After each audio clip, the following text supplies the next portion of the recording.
อกกินเลือกอาหารการกินอะไรพวกนี้มื้อนี้คนร้ายแท้ร้ายว่าอันน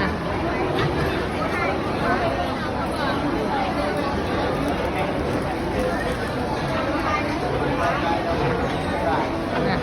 คนนั่นน่ะไปประกาศเป็นคนร้ายแท้ร้ายว่า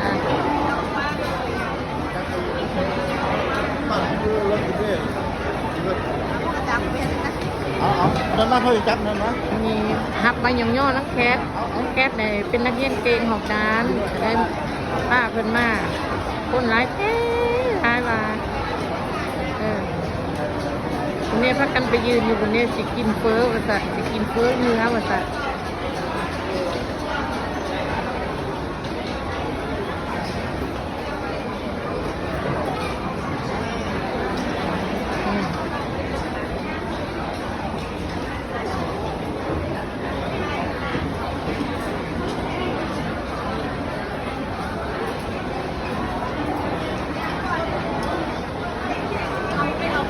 คนร้ายแท้ร้ายว่ามี